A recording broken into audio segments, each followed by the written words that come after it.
La farmàcia Bolòs va ser fundada l'any 1902.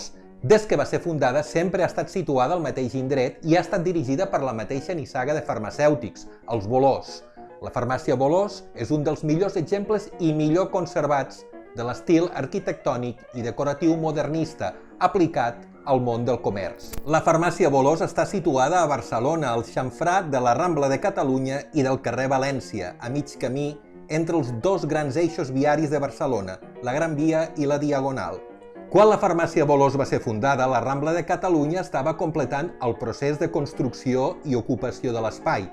L'Eixample s'havia poblat de vivendes i de comerços i estava guanyant acceleradament la condició de nou centre de la ciutat.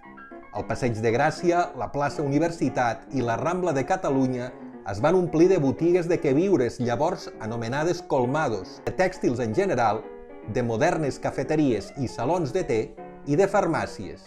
La farmàcia Bolòs, durant aquella darrera empenta que consolidaria l'Eixample, ho fa amb un homenatge a l'estil modernista, que en aquells moments triomfava plenament a Catalunya i al món.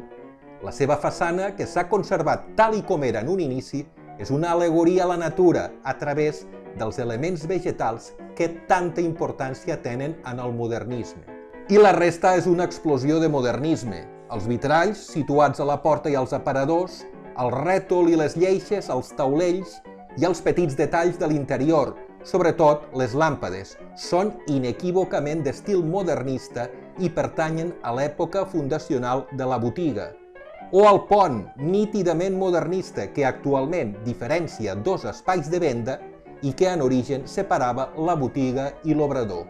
Aquests elements i els detalls com les làmpades que pengen del sostre o de les parets de la botiga ens transporten a una farmàcia de principis del segle XX. La farmàcia Bolòs és un testimoni viu que explica la microhistòria de l'Eixample, la història recent de la ciutat i el nexe entre l'art i el comerç.